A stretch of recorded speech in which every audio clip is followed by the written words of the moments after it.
Good evening, baseball fans. It is Thursday, January 9th. This is Bourbon and Baseball, All the Balls edition. I am Suzy. That is Kelsey. And away we go. We're going to jump straight into our first topic because Hard I hitting have topic. so many questions, Kelsey. So many questions. How do you not burp? What is going on here? So, yeah, we just delayed recording because Susie had to burp before we started, and I mentioned that I am perfect and I do not burp. So, I don't know what the issue is. The issue is that I'm pretty sure that is a human bodily function that has an actual purpose. It releases excess air from your body. If I poke you with a tiny pin, does that deflate some air as well?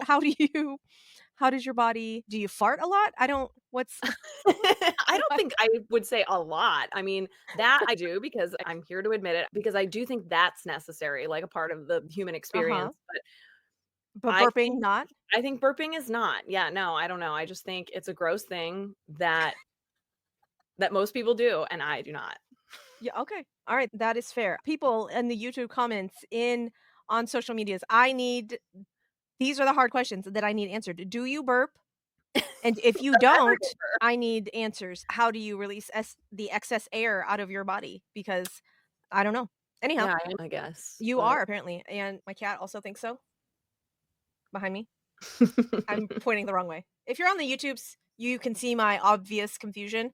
She's over what I consider my left shoulder. It's gonna be It camera right is, for you yeah, guys. it is your left shoulder, Yeah. in Any fact. people, we've started off on a great note. I've not given you the rated R warning yet, though. However, so here we go. This is a rated R podcast for all of the four-letter words and possibly, most likely, some inappropriate adult humor, just because that's who I am as a person. And we've already, like I said, gotten into some mildly gross bodily Yeah, functions. We won't get into too many more on this particular episode. you Probably never not. know. I can't ever guarantee that though, because the ADHD is strong with this one. So I'm gonna say that there's like a 94% chance that we won't talk about any other form of bodily functions on this podcast episode, but I can't guarantee it. So if for some reason four-letter words or mildly inappropriate adult humor or bodily functions offend you somehow, then take a hike. Jack, that's not the right take a hike, Mike? No. I don't remember what the actual saying is, but I At the feel like road there's jack, some is that what sort you're of looking for? the road jack. There we go. I was gonna say take a hike, Mike, but I don't I don't think know, that it's is also another expression.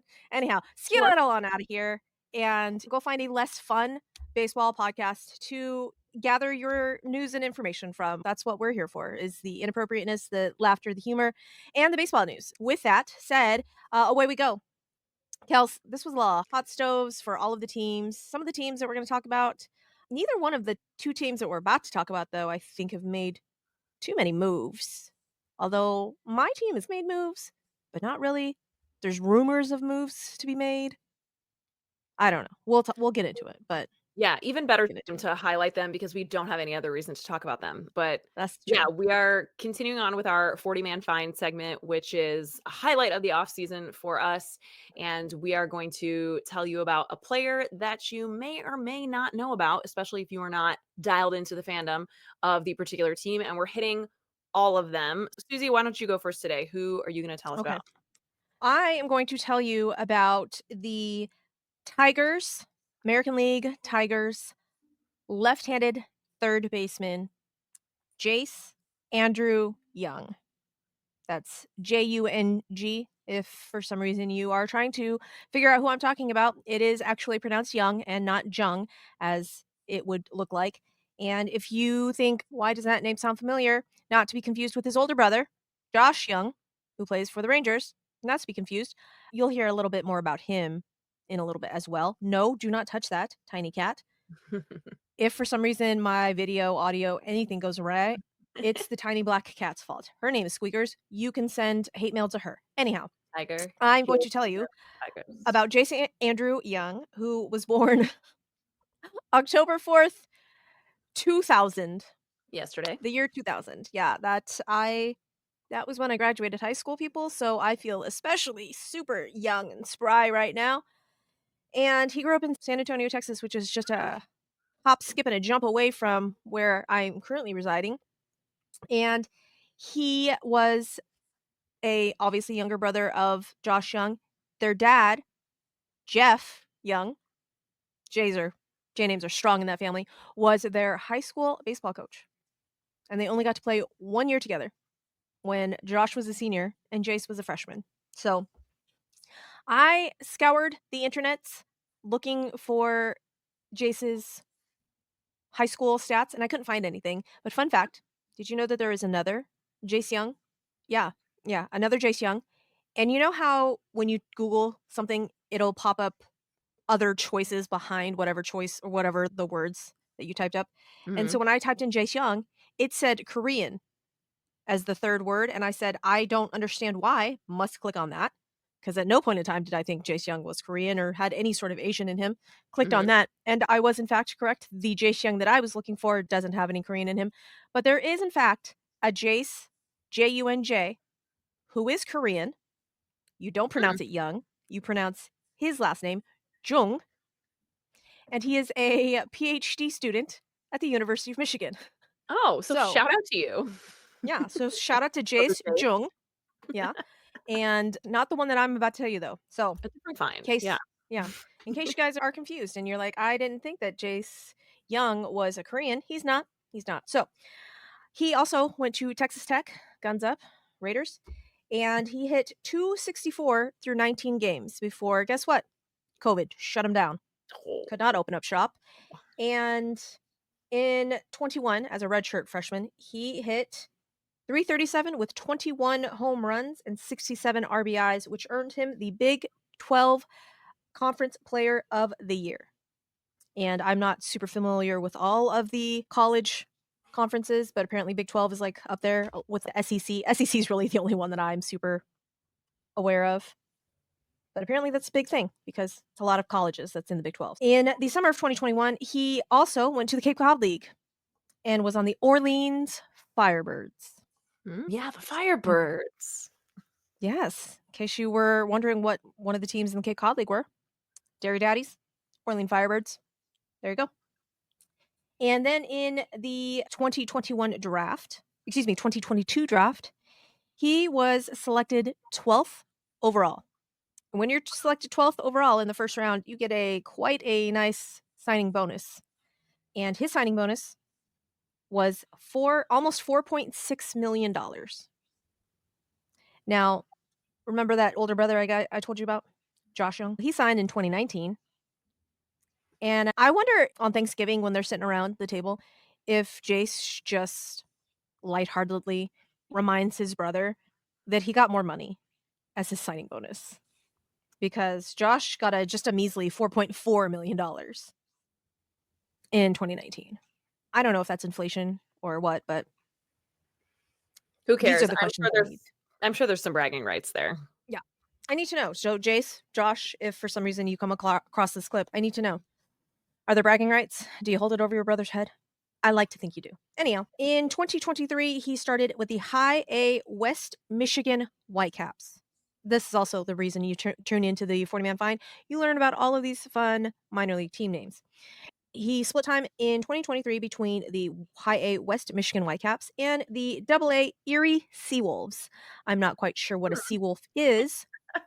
Is that like a Loch Ness monster mixed with a werewolf? I need to know these this is the deep dive that I should have done instead of actually finding out information about Jace Young. That's neither here nor there. In the 128 games between the two, he batted 265 with an on base of 376, and he slugged 502 with 28 home runs and 82 RBIs. And in 2024, he started with the AAA Toledo Mud Hens. Not to be confused with the Clean Hens. That's not an actual team. The Mud Hens. I don't understand these names, people. The Mud Hens. And in 91 games, he hit 257, 377 with a 454 slug. And he came into the 2024 season as the fourth overall ranked third baseman prospect. And lots of hype about Jace Young. Hit 14 home runs, 60 RBIs before he was called up on August 16th, 2024. He was added to the 40 man. And on the very absolute next day, he got his first hit, August 17th, obviously. And you will never guess who the Detroit Tigers were playing when he got his first hit and who he The got his Rangers? first hit off of. Nope.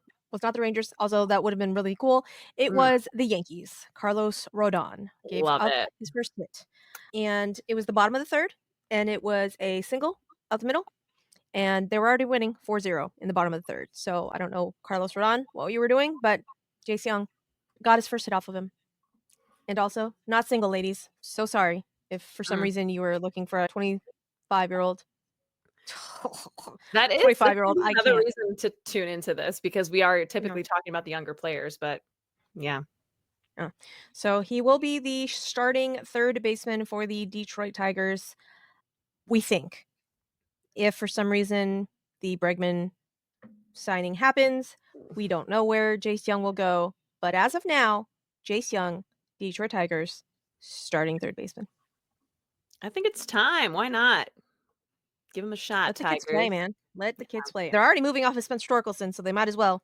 He's a good one to keep an eye on for sure because even if for some reason he doesn't end up being the starting third baseman, you've got to think for sure he's going to be on the roster all year. And at some point, he's somebody who has a lot. I think there's still a good amount of hype around him. He hasn't really Yes. gotten his fair shot Yeah. yet. So. He ended the season in September with some sort of fracture, and I wanna say that he had to get that fixed in the off season, but I don't really remember what type of injury it was. I didn't write that down because I am a very good investigative reporter, journalist, and definitely remembered that information for y'all. Kelsey, tell me who your guy is while I pull up the graphic that I so lovingly made, maybe. So I was tasked with digging into the Pittsburgh Pirates 40-man roster. There's plenty going on there, but this particular player that I wanted to highlight is maybe someone that you have heard of, but I feel like we didn't hear enough about him because he was in the shadow of one Paul Skeens last season. I want to tell you about starting pitcher Jared Jones, who is even younger than Jace Young. He was born on August 6th, 2001. Ay, ay, ay. Fellow Leo, though, Jared, I see you. He was born in Marietta, Georgia, but he attended high school in La Miranda, California, where he was a 3-time member of USA Baseball's junior national teams. Ooh, His fastball touched 95 miles per hour by the time he was 15 years old. good I night. do not know how tall or how much he weighed by then, but that is sick. He was drafted by the Pittsburgh Pirates in the second round of the 2020 Major League Baseball draft. So even though he is younger than Jace Young, he Ow, don't hit me. opted not to play college baseball for the Texas Longhorns, and he entered the draft. He was drafted by the Pirates in 2020. And fun fact, his dad, Keith Jones, was actually drafted by the Diamondbacks organization way back in Oh. 1997. So don't know So that he baseball just yeah, runs in their veins? it runs in the family for sure. Jared Jones made his professional debut in 2021 with the Pirates' low A Bradenton Mauderers. He spent the 2022 season with the high A Greenboro Grasshoppers, and he had 142 strikeouts across 122 and 2/3 innings pitched in his first season in high A. That right there is a solid fact to put out there and set the tone for what you're going to see from the likes of Jared Jones, that and that fastball velocity. He split the 2023 season between Double A Altoona Curve and Triple A Indianapolis Indians. In 26 games where he made 25 starts between the two affiliates, he had a 5-9 record with a 3.85 ERA, 146 strikeouts across only 126 and a third innings of work. For the 2023 season, Jared Jones was named an MILB.com Pirates Organization All-Star. I would say so. So by the beginning of the 2024 season, there was a lot of hype, especially with the organization like the Pirates, that like, hey, this guy, I think he could make the opening day roster. And my friends over at Bucko Banter, which is a great podcast that covers the Pittsburgh Pirates, if you are a fan of them or wanting to learn more about them, they told me all about Jared Jones during the offseason last year and were really high on him and thinking that he really had a chance to make the opening day roster. And he absolutely did. His contract was formally selected on March 28th, and he was on the opening day roster. He had a really solid first half of the season. So if you heard about Jared Jones, it was going to be in like the first half of the 2024 season, especially because Paul Skeens had not come up quite yet. And in the first half of the season, he posted a 3.56 ERA. He had 98 strikeouts in 91 innings. He did end up going on the IL on July 5th with a lat strain. Did not end up playing again until August 27th. At this point, there was some speculation over the Pirates were not really in contention, so they were probably going to limit his innings to some extent anyway, and they were in no rush, I think, at that point to bring him back. But it certainly stirred the pot for him, shook things up in not such a great way because he was less effective in the second half of the season, 5.87 ERA in 6 starts in August and September. But overall, he pitched 121.2 innings in his first big league season. He had over a 9 strikeouts K per 9 rate, which is amazing. That held up in the big leagues. And the thing to know about Jared Jones, and if you are a fantasy baseball player, if you're in the fantasy game, then you know Jared Jones is a StatCast darling, particularly when it comes to fastball velocity. 97.3 is his average fastball. He's super high on the charts with chase percentage, whiff percentage, and strikeout percentage, obviously, from everything I've told you about thus far. He uses a four seam fastball nearly 50% of the time and a slider around 40% of the time. And he has a curve and a changeup as secondary pitches that you'll see like less than 10% of the time from him. So he relies pretty heavily on that two pitch mix. Now, according to his Instagram, because got to throw the fun facts out there, got to know who Jared Jones is as a person. He bought his first, I don't know if it was his first car, but he bought a new car just before Christmas. He bought a 2024 Toyota Tundra truck and I love that. he's engaged to his high school sweetheart Riley. Looks like they are planning a wedding for next off season. And he has a yellow lab, which if you're not new here at Bourbon and Baseball, that we are big fans of dogs, cats, pets, and we love to know all about that. So he's just starting to make his mark in the professional baseball world. So there's not a ton of information, ton of fun facts out there about him yet, but he seems like he has a fun personality too, and he's got great hair. He's going to be in baseball's best flow competition, which I think we need to like Mhm. host a formal voting I and think so. process for that every year. So I'm Yes. sure he'll be in contention this year. One to keep an eye on for many reasons. I know you were a pretty big Jared Jones fans this past season, right? Oh, yes. Yep. I'm glad that you mentioned the fantasy baseball because I picked up Jared Jones very early on in the season. I think he was like one of my last draft picks, and I was in a new league with a bunch of guys, and I was the only girl, and literally all of the guys clowned me, except for one guy. All of the guys clowned me, and they're like, "Jared Jones, why did you pick up Jared Jones?" Like, absolutely not. And I'm all, just saying, you just if you know ball, just, And after Paul Skeens came up, he did take a little step back. I wanna I almost wanna say it was good for him to take a step back because Yeah. the spotlight was possibly a little too bright, but he and Paul Skeens are besties, and they always hang out together, but the height difference between the 2 of them is comical. Mm. I wanna say Jerry Jones is not a short guy by any means. I wanna say he's 6 Absolutely foot, not. Let's see.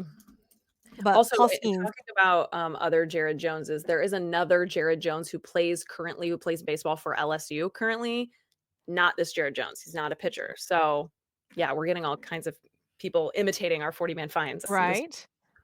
Like the Max Muncy, but Yeah. it's not the 3rd baseman, Max Muncy, yeah. Oh, yeah, Is that the Jared guy? Jones is 6'1". 6'1", okay, and I wanna say, like, Paul Skeens is, like, Yeah, I think he's 6'7", 6'6". six Yeah, six. Okay, but 6'6". At least a good 45-pound difference yeah, between the 2 of them. they were walking where were they walking? Through the tunnel or maybe off the mound or something, and it was just I was all, what is this? I don't understand," and it looked like Yeah, it looked like a I'm just grown looking, man, 25. That's and like the difference between, like, me and my husband. I'm just trying to think of in relation to me, right? 5 inches, that's, like, a lot. yeah.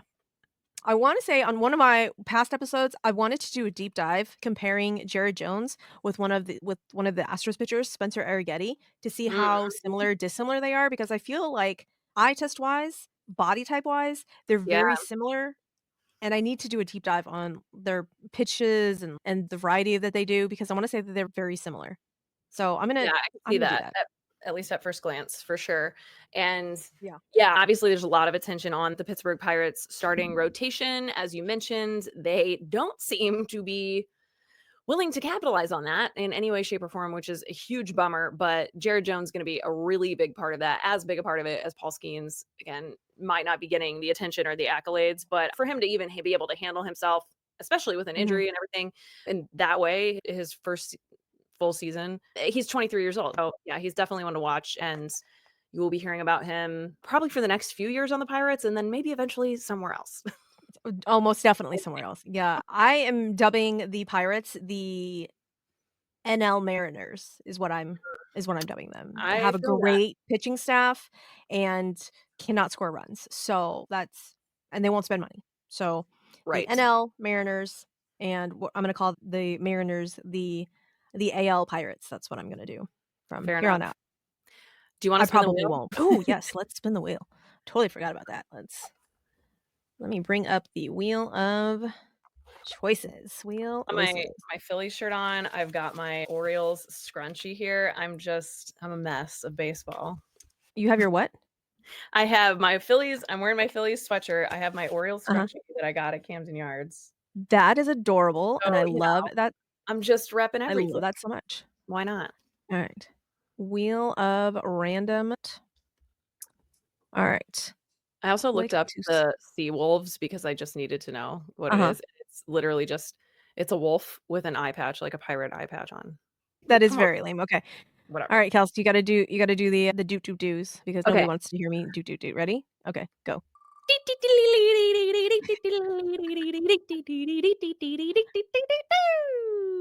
Oh, Okay. speak of the devil, the Seattle Mariners. The Seattle Mariners, Okay, so okay. I'm doing the NL team, and then you get to pick this week which one you wanna do. Okay. Alright, once more. You missed. Uh-oh, uh-oh, uh-oh, uh-oh, oh. Oh my gosh! Oh, okay, Dodgers or Mariners? Can I opt to not do either and you just do both? I'm not doing your homework, Suzy, pick one. You, like, Duh. probably shouldn't let me have the Dodgers because you know what I'm gonna do. We already heard about Tommy Edman. We already know about Listen, Tommy Edman. I we need to apparently we need to talk about him more because MLB Network is doing their bullshit motherfucking list of the top 10 right now, and Tommy Edman is nowhere on the top 10 center fielders right now, but freaking and no disrespect, Brandon Marsh, love you as a player. Brandon Marsh is on the top 10 center fielders and Tommy Edman is not. Absolutely not. Yeah, Straight to that's jail, MLB Network, and everyone involved in that list. yeah. I see where they're coming from though, since Tommy Edman is such a versatile super utility guy and he actually deserves that name of the actual designation of super utility and Yeah. not like Gavin Lux who they're trying to Yes. push as the super utility. But the fact that next season apparently Tommy Edman will be the everyday center fielder. And that's how they used him. That's how the Dodgers Yeah. used him this season, and he was extremely effective for them and a key player in their championship season. Come on. I don't know. It's just I absolutely agree that he is the most deserving player of the super utility title. Yeah.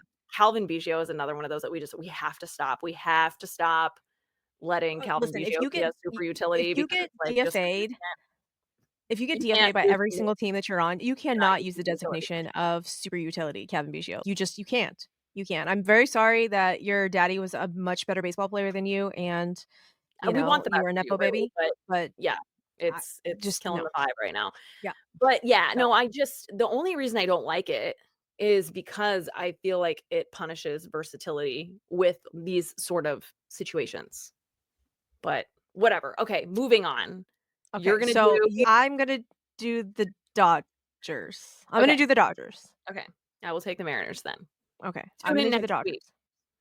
Yes. I'm gonna write it down, so I don't know why I'm not gonna forget. I'm gonna It's the rue the day that Dodgers, I the world champion Dodgers. Don't forget Side it. note, okay, so you know how Mookie Betts loves to bowl and is a Yeah, fantastic fucking bowler. yeah. Apparently, he's such a good bowler that he goes to bowling tournaments, like, very, prestigious bowling tournaments, and he just went to one the other weekend in Oregon or Seattle or somewhere, and it was under his name. He doesn't bowl under, like, a pseudonym or anything. He bowls under his name, and he's, A, not mobbed. He's just like, a Yeah. normal everyday guy, and all of these bowlers are bowling next to a freaking bajillionaire baseball player, and only, like, 3 people recognize him, and he got 5th place or something in this bowling tournament that is with the very best bowlers in the world. Okay. Yeah. Damn, he's Mookie that Betts, good at I need everything. you to stop being good at all of the things, okay, sir? Literally Please and thank everything. you. The man can dress, he can host a podcast, he can do everything. Anyhow, let's start there. Let's start with the Dodgers, because They're of still doing course, things. they This just just in, the they Dodgers said, are doing things. "Hey, you know what? We won the World Series, and we have deferred over $1 billion, that's billion dollars of money on our payroll, and we're just gonna keep doing it because the players will take it, and the league is allowing it." And I at some point, it's too much. It's too much. Dodgers is too much, but you're doing things, and you're making a super team, and I can't wait until they get knocked out in the first round. Just I'm so excited for This that is what next we season. said last year, though. So excited. So excited. But Um, they bring back Teoscar Hernandez. And of course they bring back Teoscar Hernandez, and of course he turned down more money to sign elsewhere because he really loved the Dodgers and really wanted to sign with the Dodgers. He signs for 3 years, $66 million. Was there a signing bonus on that? I don't remember. I feel like there was some sort of a signing bonus, and I want to say that part of his contract is obviously deferred. He's gonna get paid until the year 2080. I don't actually know if that's true, but I feel like 2080 is not far off on my and deferrals. I don't believe there's a signing bonus, but there is a $15 million club option for 2028. So, might get that extra Yeah. year. So, congrats, Teo. You got what you wanted. You are able to stay in LA with the team, and it's one of these where you're like, "All right, the Dodgers are a destination, and they have players that will just straight up turn down more money to go play for the Dodgers." And that's what happened with their new second baseman, Sung Kim, not to be confused, not to be confused with the other Korean baseball player, Sung Kim. Kim. Don't get them confused, people.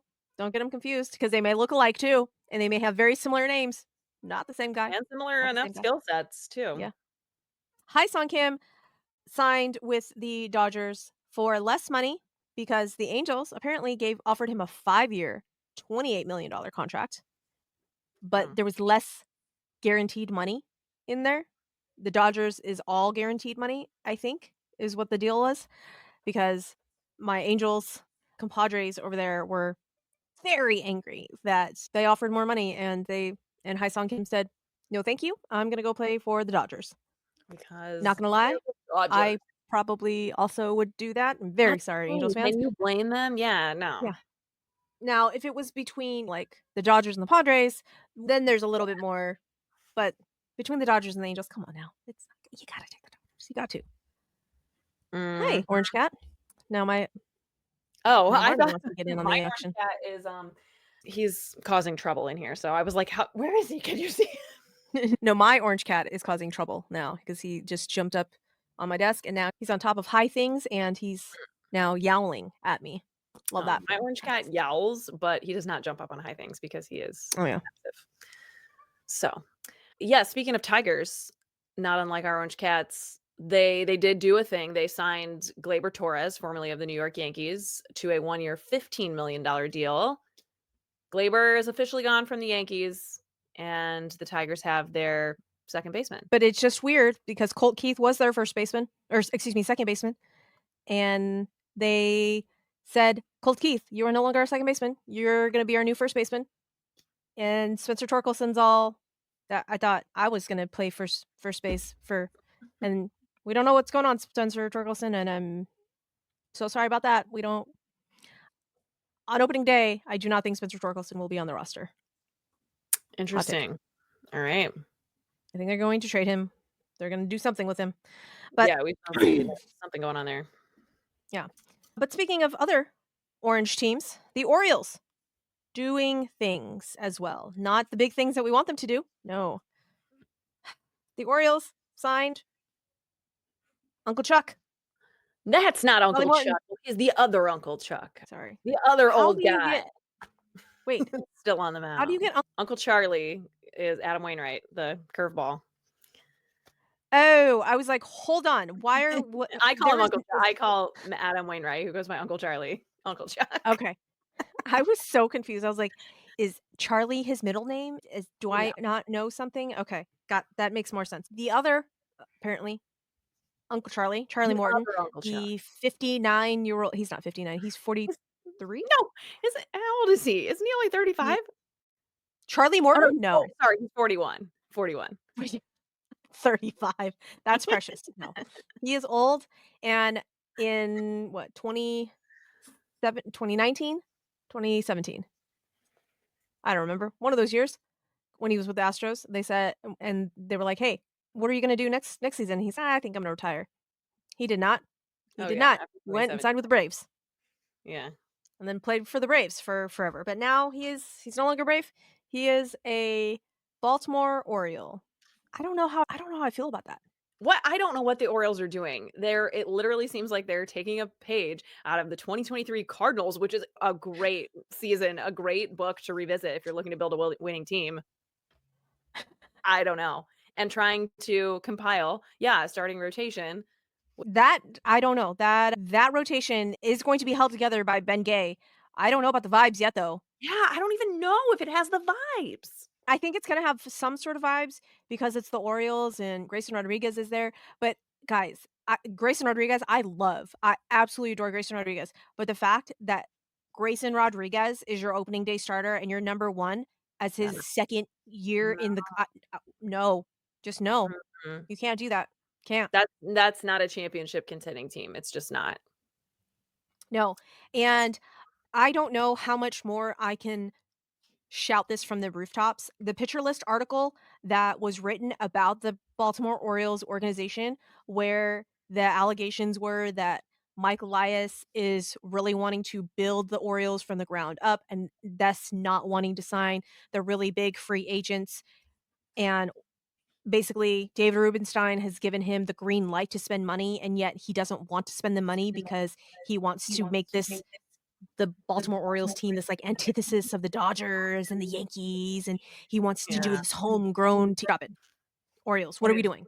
No, we cannot do this. I need more of the big outlets to talk about this article, and I need Yeah. more of the outlets to talk about what's going on and to reference this, because if this is true, criminal. Straight to jail, Mike Elias. And Straight to why jail. yeah, and why are from especially from the new ownership standpoint, are we allowing that to even continue to Well, happen? Which that it and really it very much does, like, that makes a lot more sense with the moves that they're making than, "Oh, we're finally That's gonna" part of that's part of the article was essentially he's removing anyone that kind of has any seniority or whatnot that could push back on this whole rebuilds from the ground up type thing. And so essentially he has free reign to do what he wants. And I'm like, Mike Elias, no, don't do that. What are we doing? You're wasting away years of Adley Rutschman and Gunnar Henderson and like that and whole Calder, come young on, core. It's Justin just Holiday, like, there yeah, the time is now, the window is now. yeah. I don't know. I'm not surprised to some extent because of how little talk there was around there essentially was no consideration that Corbin Burns would even entertain coming back to the Orioles, and I thought that was weird in itself. I don't know. There's something that either Scott Boras or that whole camp was in on from whatever their approach was going to be or not be. Definitely Corbin not Burns, Orioles again. apparently last season, his wife they gave birth to twins. I say Yeah. they, like Corbin Burns had anything to do with the actual birth. His wife gave birth to twins. They have I wanna say a older daughter, multiples plus 1. After every start, Corbin Burns would fly back to Arizona Oh my and gosh, then I didn't know basically, like, that. fly back Damn. the day before his start or his bullpen day and then his start day. And then Wow. so he really wanted to sign closer to home. Yeah. Totally understand that, and because of that, there really was no talk of Corbin Burns back to the Orioles unless the Orioles just way overpaid him, and I don't Yeah. think that was gonna happen.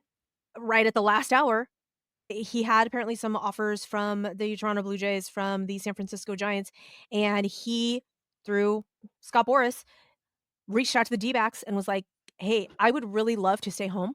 I would love to play for the Diamondbacks if we can reach some sort of agreement here. Can that happen?" And shout out to Ken Kendrick because they are under no obligation to spend any money either. And there's some TV rights things going on in Phoenix as well. But Ken Kendrick said, you know what? Fuck it. Let's go. Yeah. Made it happen. And I want to say Torey Lavello, the GM, was in Europe. Somebody was in Europe and somebody was in Italy or some two other places, basically, not in the United States. And they got Mhm. it done. All of the other teams have no reason not to get things done now. Yeah. Absolutely not. Because apparently this deal came together in 3 days. Corbin Burns to the D-backs, 6 years, $210 million. And there is a player opt-out after the 2nd year, and apparently there's a no trade clause, but then if they I wanna say after the 2 years or whatnot, if he opts back in, then it goes down to, like, 10 team, like, Okay. no trade clause or something like that. But Okay. he wanted to stay home. So he took a Yeah. little bit of a pay cut, and he stayed home in Phoenix. They live in Scottsdale, which is a suburb of Phoenix. Good on you. I Good mean, on you, yeah, Corbin Burns. seems like a rare Scott Boras deal that was really, like, good for both sides, and I'm glad to see that a Scott Boras client was able to make a decision that wasn't based strictly on the highest dollar amount. Sounds like it's gonna work out well for everybody, and it's still a shitload of money. Yep. Yep, and it is not the amount that people were thinking for Corbin Burns, but now that rotation for the D-backs is ultimately, I'd say, pretty scary. Alive, baby. If Yeah. you weren't on the bandwagon 2 years ago, better hop on now Hop because, I on, mean, come aboard, there's plenty of room.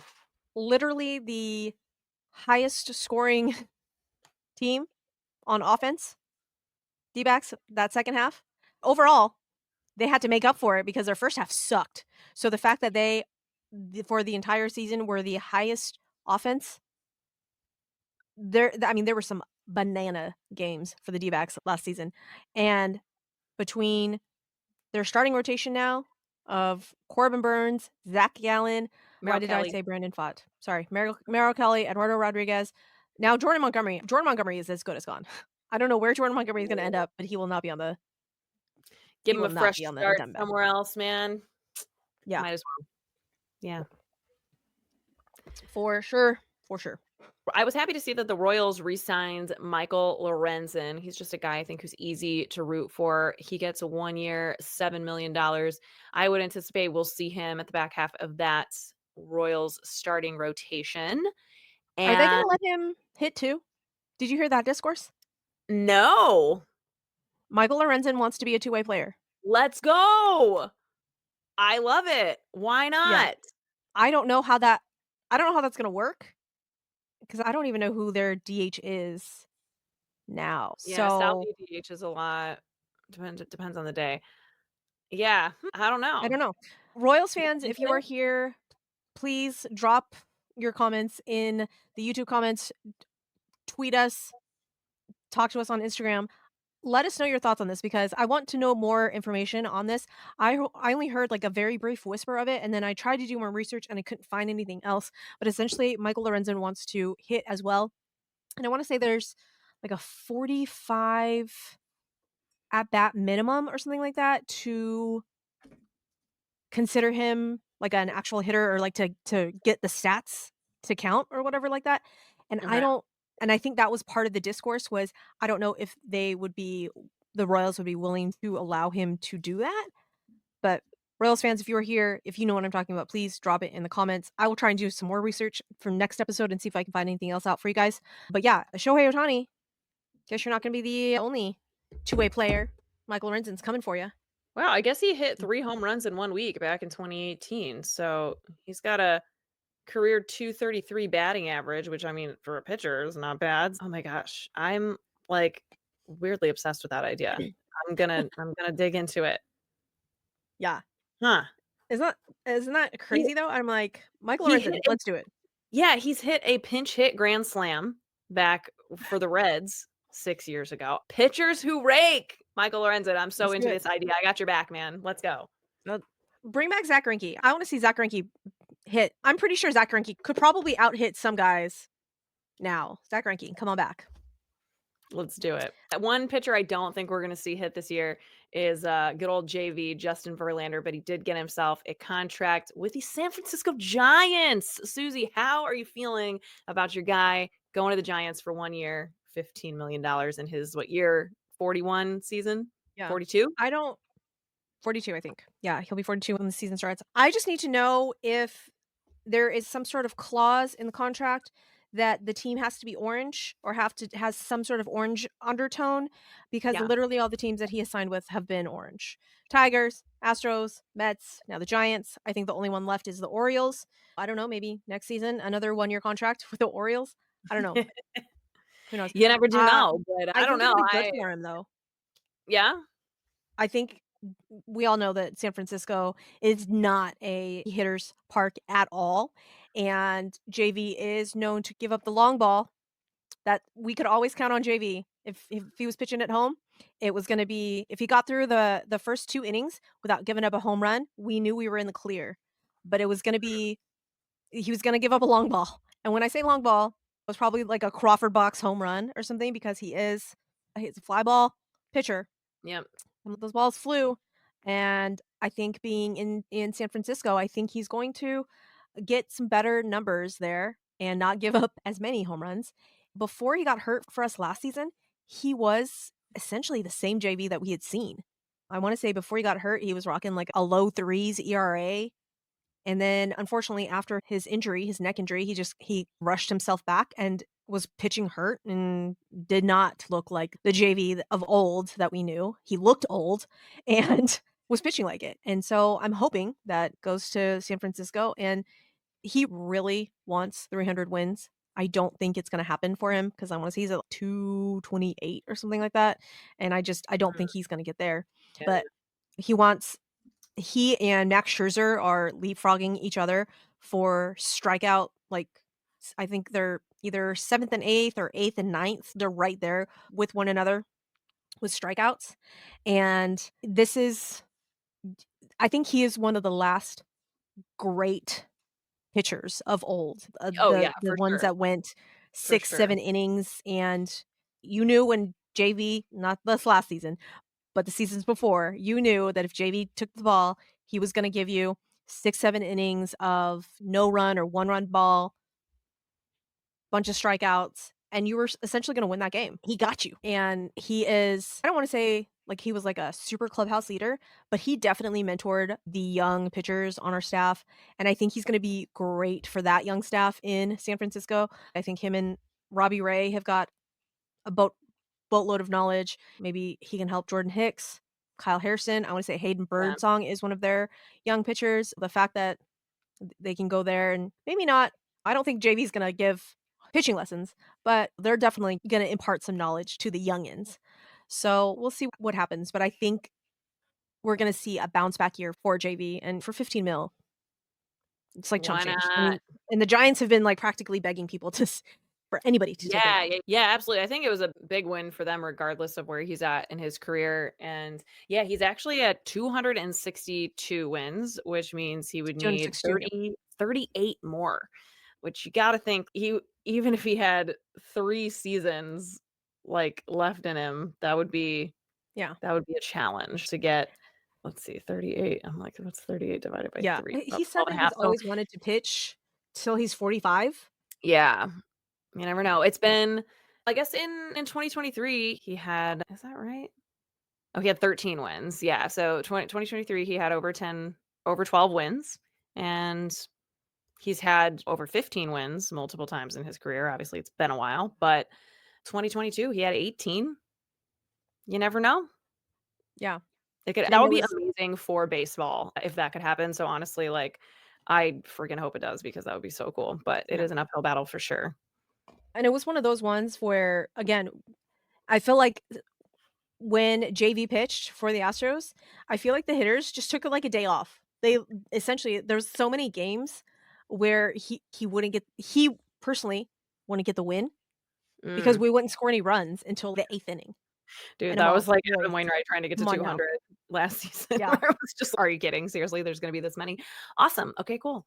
The White Sox, the Chicago White Sox went out and got themselves another bona fide starting pitcher in Martin Perez. They have signed him to a 1-year, $5 million deal, which I think is a great pickup for them. I don't know how Martin feels about it, but he started last season with the Pirates. He was traded to the Padres. And I want to say, yeah, he pitched around 135 innings last season, which is usually, don't want to say usually, but yeah, usually you get even more out of Martin Perez. So he's certainly going to give him innings. And I think he's just a solid guy that they can roll out there in their starting rotation. So probably yep, a good fit for where both the player and the team are at. Couple other, I guess, smaller signings to note here, the Nationals signed infielder Ahmed Rosario for 1 year, $2 million, and the Athletics have extended one Brent Rooker for 5 years, $60 million, which is great for him. Awesome, very young, promising player that organization has a lot of excitement around. It seems like he's really bought into the direction that the organization is going to, so probably a good fit there, and I'm excited to see Brent Rooker get some cash. yes, I was very excited for Brent Rooker. Yay for you for getting that bag, Brent, but shame on you, Athletics, because everyone's, "Oh, yay, the Athletics are spending money." Don't get it twisted, people. The A's are only spending money so that they don't get sued by the MLBPA so that Yeah, they can get the revenue sharing. Because yeah. there is a clause in the new CBA that they have to get to a certain dollar amount in order to get their share of the revenue from all of the other teams. And so they are yet to get to that level. I think they're like 20-ish million off, but that is why you have seen the rash of signings from the A's. So And I'm I'm sorry, like, a Brent Rooker yeah. extension was a no freaking brainer, Yeah. so Yeah, for sure, and happy for everyone's him, like, "Oh but my still. god, Brent Rooker, that's so cheap for Brent Rooker." People, that he has had I'm so happy for Brent Rooker because he is a great guy, good Twitter personality, love him. He's been on Foul Territory as, like, a live stream guest. Awesome guy, great personality, but essentially, he had been DFA'd from a couple of teams, picked up by 2 different teams. He was on the Twins, he was on where did he come from? I'm sorry. Twins. He was on one more team, the Royals, I wanna say? Yeah, he was on the Royals. A while. Royals DFA'd him, then he went to the Twins DFA'd him, the Athletics picked him up. He's essentially had 1.5 good seasons, and but his 2024 season, when I tell you that his slugging percentage, Shohei Ohtani, Aaron Judge, Juan Soto, Yordan Alvarez, Brent Rooker, that is the names that he is up there with, and I'm so happy that he got his bag, and I wanna say with some escalators in his contract, he could get up to $90 million. They bought out his arb years, essentially. Yeah, So, he's not gonna be able to be a free agent until he's, what, 34, 35, 35? 35, Yeah, yeah. and in this day and age, you're staring at the long Yeah, arm come on over, of the Brent. downhill slope Those there. 35-year-olds might as well have Yeah, walkers in the baseball world. yeah, so congrats, Brent Rooker, very happy for you that you got your bag, and I think the A's are going to be a much more fun organization to watch next season, and I'm not saying they're gonna win the West because people are getting a little ahead of themselves saying that the A's are gonna win the West, but Yeah, they're definitely going I think they're gonna be above the Angels, and it's gonna be yeah, fun to see exactly what happens, how it turns out in the for West. sure, and especially fun for players like Brent Rooker who get to see through the seasons that they've been grinding out and the kind of culture that they're trying to bring to an organization that is just unfortunately in a completely different spot than most Yeah, of the other organizations. Far cry, but he's really making the most of it, so very happy to see that for him. Just a couple yeah, trades, little trade action. The White Sox acquired, relief pitcher Tyler Gilbert from the Phillies in exchange for minor league pitcher Aaron Combs, and then the Reds have acquired good old Gavin Lux from the Dodgers. So the Dodgers are moving on from Gavin Lux. I think that writing was on the wall with everything else that they're doing. You're like, Gavin Lux had a lot of promise, but he's had like maybe one what you could consider remotely above average season. Then he's with 27 now. I think the Yeah, Dod I feel so bad for Gavin Lux because it was that yeah, 2019 season that he was that, like, breakout star with the juiced balls. Literally, the 2019 season, you gotta take with a grain of salt. I think he's a slightly above average MLB player, but I wanna say that the expectations for Gavin Lux were so high yeah, coming off of that 2019 season, and then, like, COVID happened, and then 2021, like, there was so much, and then he got hurt, yeah. and he's just had a string of not great things, and I think that change of scenery is going to be good for him. Hitter-friendly park in Great American Ballpark, but I don't know where they're gonna play him though, because from what I heard, the Reds are trying to give him that super utility kind of, Mm. and I don't understand what's happening because Matt McLain, who was our second baseman, was supposed to come back, and I think he had shoulder surgery, labrum surgery that he's coming back from. So I don't know. I don't know what's gonna happen. Yeah, that will be interesting. I did see that, but that's just with the struggles that Gavin Lux has had specifically, you would not think to necessarily count on him to be able to plug and play in those infield positions even. But yeah, I think you're right. Circumstantially, timing was not on Gavin Lux's side. But the Reds are cooking up something over there. Like, I don't know. I don't see the writing on the wall, but I'm intrigued and I'm interested to see how it all shakes out over there. Yeah, that's what I said about the Reds last season. And then Well, but think about how much better they were than they were from 2023. yeah, I don't think we were wrong about yeah. the Reds entirely, but I do think this is much more of a, okay, are you like in the conversation for the NL? Is anyone in the conversation for the NL Central? Is there a team that is interested in winning the NL Central? Yeah, the Brewers. Bueller? Anyone? The Literally Brewers. but hardly. I don't even know. Don't get me started. Okay. We have to go into full TMZ mode now, Susie, because there is so much drama. There are so many tabloid headlines going around Major League Baseball, and I just feel like we are the perfect people to cover it in this way that it needs to be covered. First of all, I want to get I don't know how dialed in you have been on the Arenado trade situation since he said he turned his back on the Astros. So maybe you've just totally blacklisted him and don't want to talk about it. But I am just like, I'm so sad about it. How terrible is it that we have this like perennial all-star gold glover, like one of the objectively best third baseman of all time, like potentially future Hall of Famer, who is now, yes, he is at the age where we are starting to see signs of progression. You could say he's had 2 down years in a row, down-ish, but the guy he's Nolan Arenado, and we're like, "Anybody? Does anyone want him?" Okay, one team did, but apparently the return wasn't good enough, or it just he wasn't ready to say, "Yeah, this is the right move for me." And now this narrative is just so weird and so sad, and I don't know what I even want to happen because I'm just like, just keep him on the Cardinals. He's Nolan Arenado, and they're gonna suck anyway.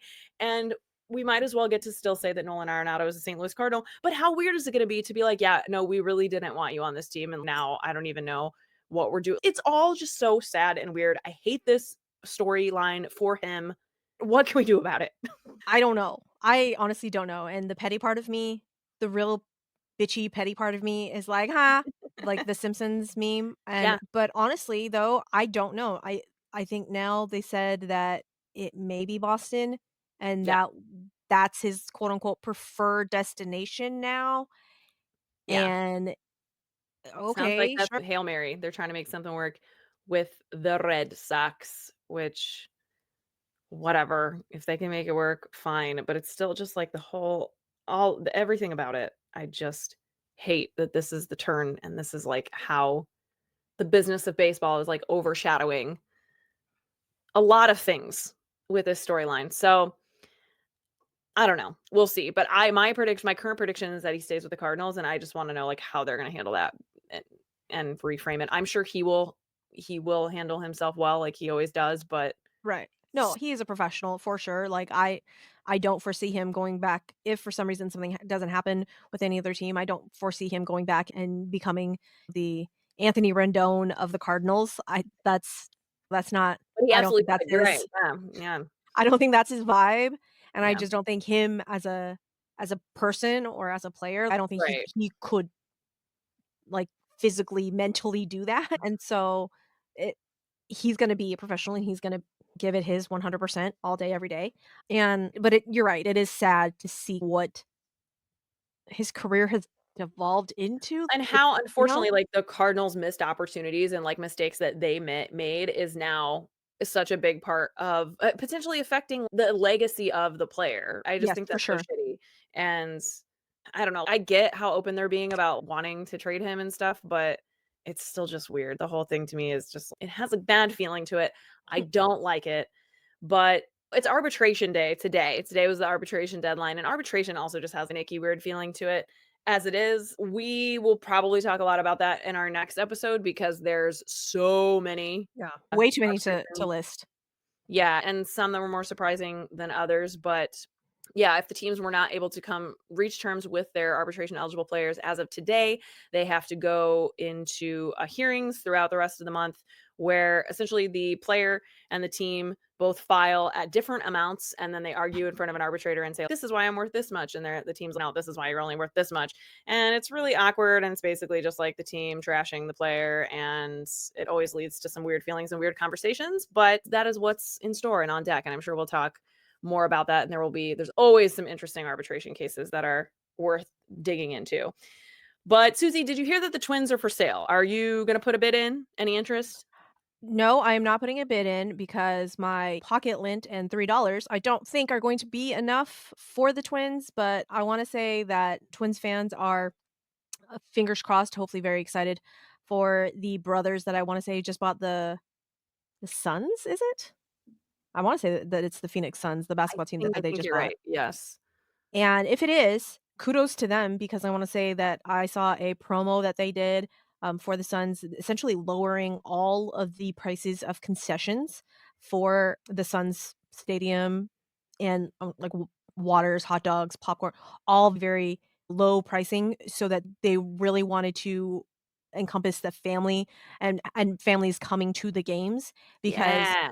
honestly, that's half the reason I don't take my children to a game because I Totally. know that it's another at least $100 of Mhm. things, and it's not even, like, over to the top things, it's waters and popcorn and hot dogs, and sometimes, unfortunately, I want better seats than I want to give them food.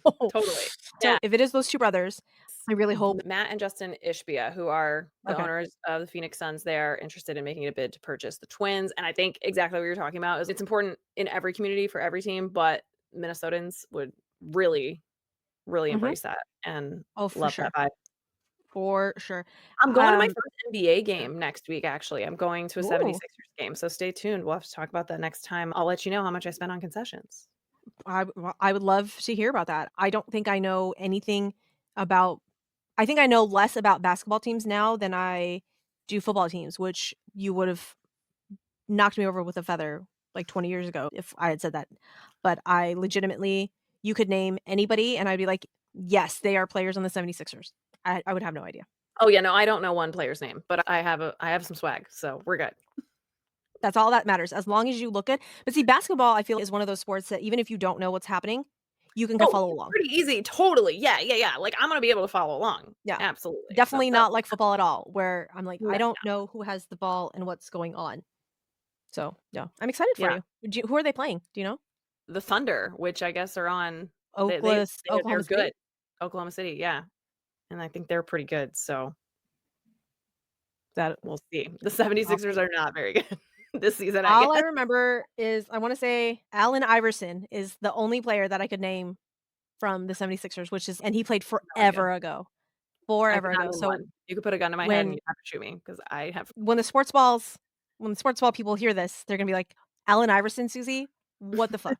Now and the reason I'm going is because the company that I work for is out of Philadelphia, and they have season tickets to all of the sports teams, the Jets, the Giants, the 76ers, the Phillies, the Yankees, all that stuff. We got to take advantage of it earlier or in the 2024 season to go to a Yankees game. But so to your point, I'm still gonna spend a shitload of money, even though I have the tickets free because I gotta park and then I got what kind of food am I gonna enjoy at an NBA game? I don't know, but I'll let you know. yeah. I wanna say that I don't think they have as much fun things, but I you're would gonna have guess to no, yeah. Yeah, I will give you my side-by-side comparison of MLB versus NBA in-game I can't wait experience. I can't wait for you to tell me about the halftime show. They do a halftime show? They do? Okay. That is something that I think that I know there's 162 games, it's a little bit different, but I do think we could have some more in-game entertainment at Major League Baseball games. Okay, My so team would definitely have. the Astros have cheerleaders. They're called the Oh, Shooting Stars, oh, cute. and I thought it was like a thing. I thought all teams had dancers, and apparently Yeah, they no, don't. no, not at all. Yeah. I did not even know that. Yeah, they come out at the bottom of each inning, throw out shirts, do little Yes, do most little dancey teams have, dances. like, a spirit crew or something, Yeah. but they're No, not these are actual straight they're, up like, dancers, and performers, yeah. they'll do a little dance, they do little, like, routines. They definitely don't do it before the game, they don't do it after the game, but, like, in between, like, 7th inning stretch, they'll do things. But yeah, The everyone's Yankees like, have the grounds crew that does the YMCA, but that's about it. We need more in-game Our shooting stars are a little easier on the eyes than the grounds crew." Not I'm not saying that the Yankees grounds crew is not attractive, I'm just saying that the ladies of the shooting stars are just a tiny bit prettier. A different vibe for skosh, sure. Yeah. just a little. But yeah, Alright, the real um, drama that I have to get your take on here is the Padres family court, the Padres family trial. I don't think it's actually gonna be a trial, but Sheila Seidler, Peter Seidler's widow, is suing his brothers, the Seidler brothers, for control of the San Diego Padres. And she took to social media herself to post about it and set the record straight. What are your biggest takeaways from this? Because this is drama. I fucking love it. Yeah, I do too. Fucking love it. And essentially, the kind of backstory on this is when Peter Seidler died, I wanna say they own 40 to 50% of the controlling interest trust of the Padres. Mhm. So when Peter Seidler died, the trust went to the Seidler brothers, essentially, and the allegations from Scheel is essentially saying that the brothers are not running the team, the Padres, like Peter would have wanted them to. I wanna say there's 2 brothers named in the suit, and there's apparently Peter Seidler had 9 siblings. 3 Oh, of the wow. brothers are in this thing, so 2 of the brothers that are in the suit, they assigned another brother that has no business qualifications or baseball qualifications, anything to do with any of that. I wanna say he was like a chemical engineer, and they Hmm. assigned him as, like, the head of the trust, Oh, and don't know anything about baseball. Neither one of the Siler brothers that were named in the suit, let's say Matt or Mark. yeah. Okay. Bob and Matt. Bob and Matt didn't really have anything to do with the team before Peter died, and essentially, Sheila's like, this is not how Peter wanted Yeah. to run the Padres." And we see that just before any of this came out, we had talked about how weird it was that the Padres hadn't made any moves, and especially since last season, they just made all of the moves, and now we know why, because unfortunately, Peter Seidler passed away, and now all of this is coming out. But there's even more allegations of, like, racism Yeah, there's all and kinds of crazy stuff. Scheel and Scheel's children not being allowed into the owner suite. I'm like, "Wait, what now?"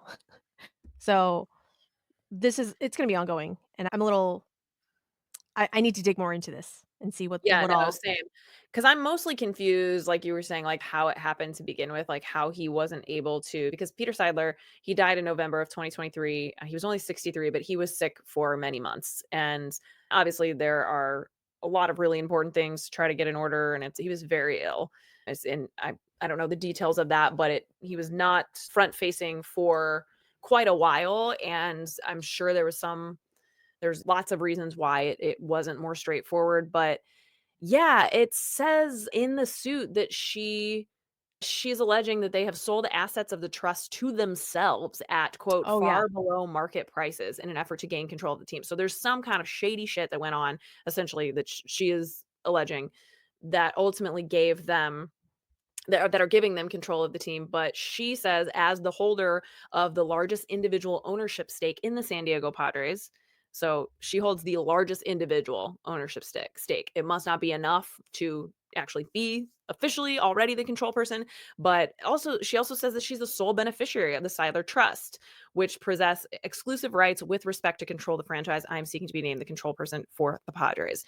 Yeah, I don't know. It's gonna be really interesting. I felt like the statement, if you didn't know anything about it and you just read the statement, sounds like this woman really has her shit together and she is like very genuine and Mhm. everything she said, I was like, okay, I'm on your side. I don't know if I should be because I don't dug deep enough Well, into it. But and from what we knew, I don't know. It checks out. It checks out for me. yeah. Fun fact, Sheil Seidler, actual attorney. Mm, So the fact love it. that she actual practicing, I don't know if she's practicing, but her license is still active. And so the fact that she knows the law and knows some shady shit went down, the fact that she is nope, we're doing this. We're doing this. And she's gonna litigate it.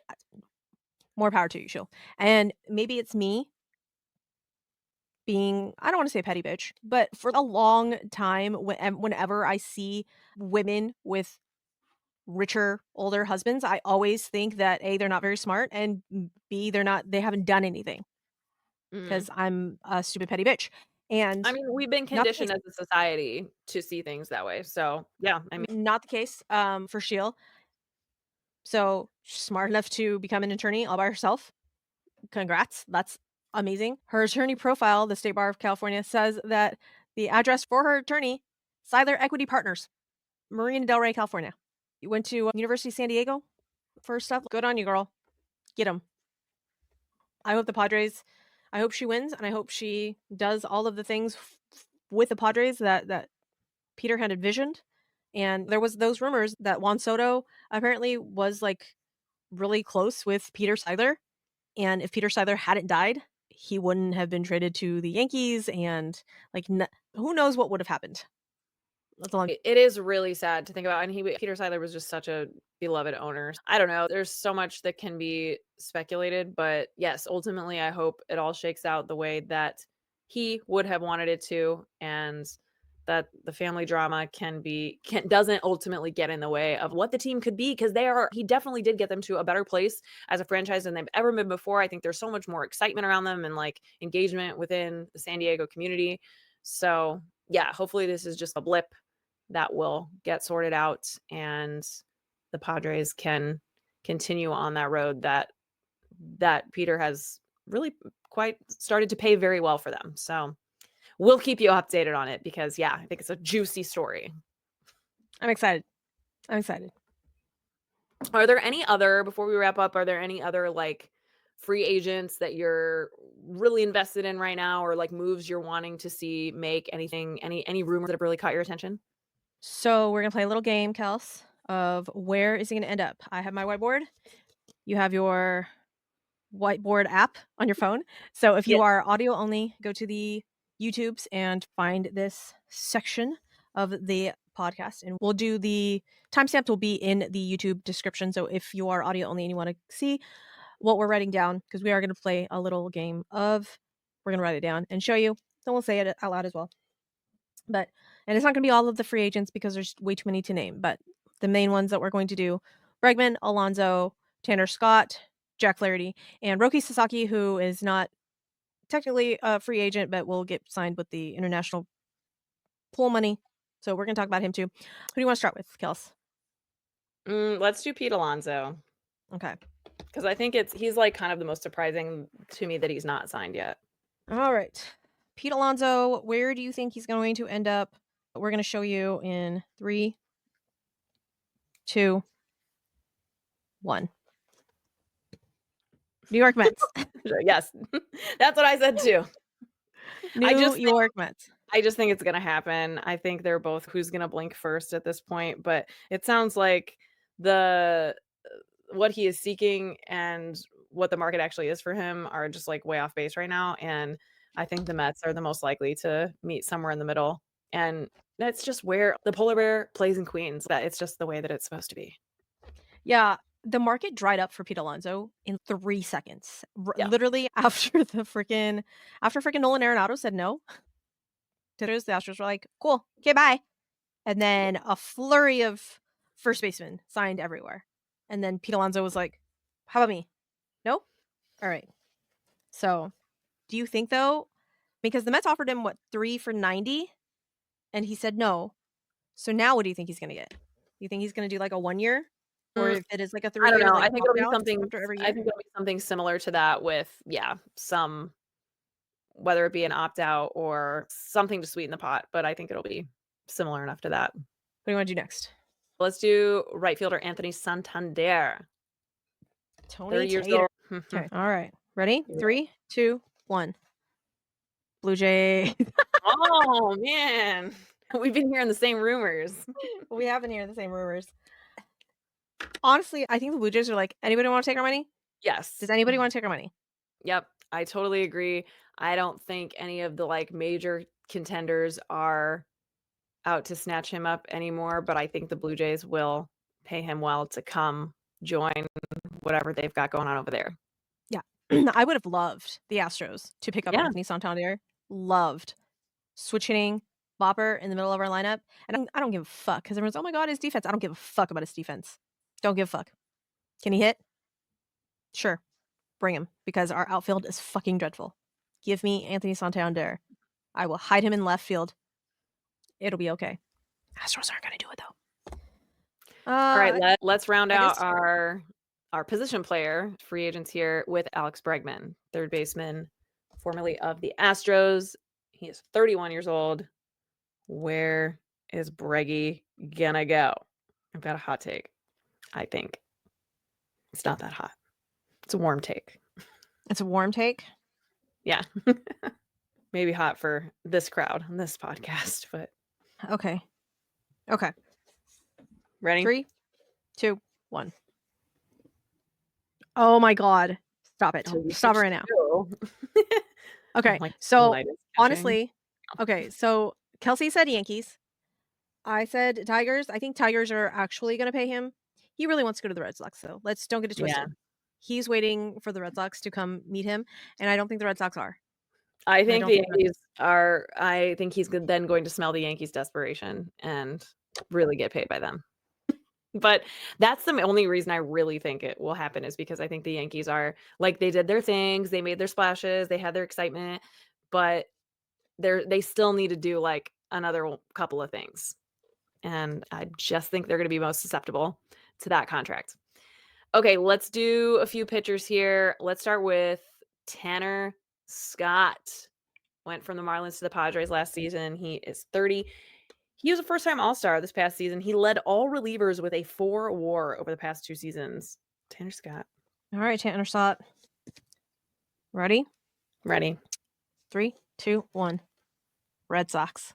I do Phillies. think the Red Sox are most likely, but I think he would be a great signing for the Phillies. So I'm gonna Come on, hope Phillies. to see him Phillies there. have been quiet. They Phillies need have been quiet. a closer. They need a Tanner Scott. Okay, 2 more. Couple of starters here. Let's start with my guy, Jack Flaherty. He went from the Tigers to the Dodgers, was a World Series champion at the end of the 2024 season. He's 29 years old.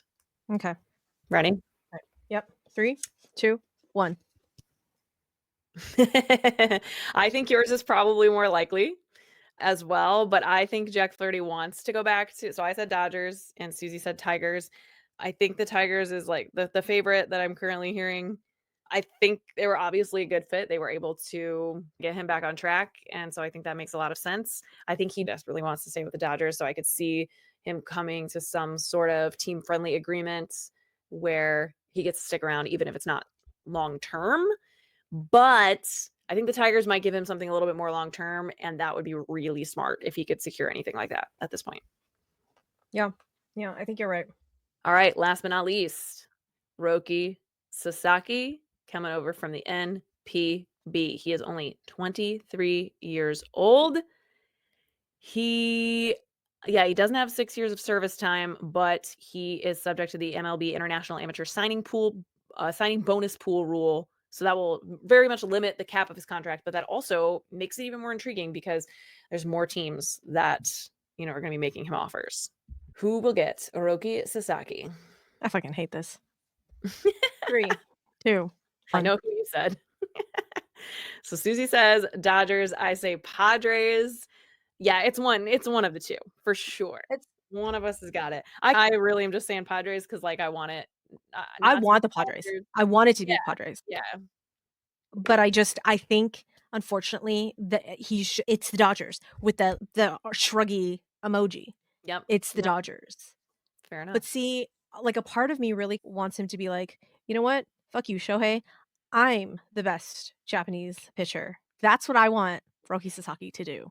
I Yeah, want and him to then go under Yu Darvish and be like, yeah, "Mm-mm, nope, me. It's me. I wanna be the one. There can only yeah, be I say one just, like, go badass do your own Japanese thing. pitcher, and it's me."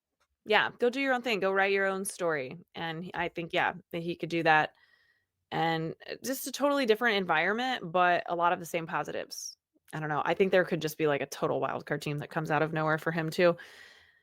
Yeah, we will continue to find out. Fortunately, the days are starting to get longer again, and that means we are creeping closer and closer to spring training. Are you gonna go to any spring training games? I don't have any plans to, but I should probably think about that because, yeah, I always get really sad. I've never been to spring training, and I always get really sad because I've always lived in a place that's really cold in February. So I really should see if I can get around to it. How about you? You should. I'm not. No, I have 2 tiny heathens between their shit that they have going on and my own shit, and it's not in the cards for me just yet, but Yeah, I will unfortunately, at some point. flying is just, like, really expensive right now too, and I live close enough to drive to so many different ballparks throughout the season that I, like, wanna allocate a certain amount of time and funds to doing stuff like that, so that may be the reason that I decide not to go to Yeah. spring training, but every year I always consider it. One of these years, I will do it.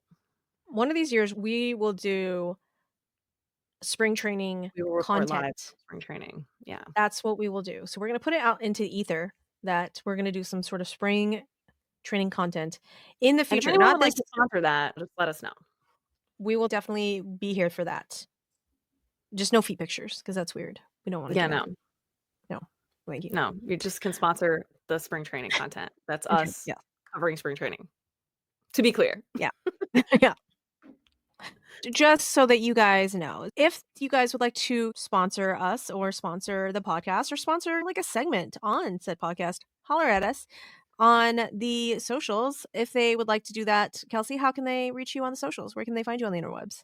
You can find me at KBirdTweets. That is KBURD tweets. That is my Twitter handle. I'm over on the Blue Sky. I'm on the YouTubes, and I'm right here with Susie on Bourbon and Baseball.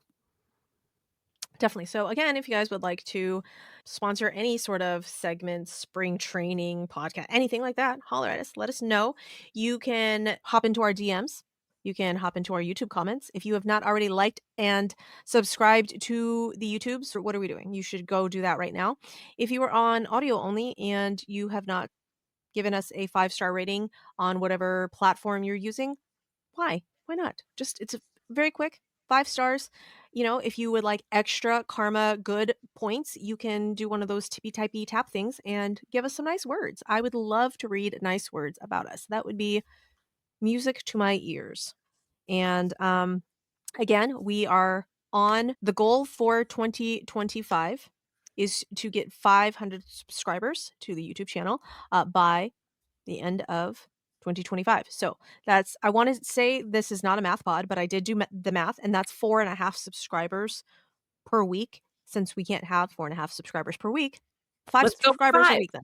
That's, But that yeah. also means that everyone who already subscribes, if you just send it to one person and are like, "You would like this," which, like, surely at least one person who would like this, then we would get there and beyond. So Spread the please and love. thank you. We would appreciate that. I don't know why that seems like such a lofty goal, but for some reason in my head, I'm a little shocked and odd and been like, why would 500 people want to listen to us? Then in the next breath, I'm like, why wouldn't 500 people want to listen to us? We're fucking That's fabulous. more like it. Okay. But listen, the imposter syndrome is strong with this one. All right. Just let me tell you. That's why Kelsey is here to pump me up and be like, Susie, you're a fucking idiot. Stop it. That's why she's here. Also, because she's a ball knower. But with that, we're going to close the episode and say, yay, baseball, and record, maybe.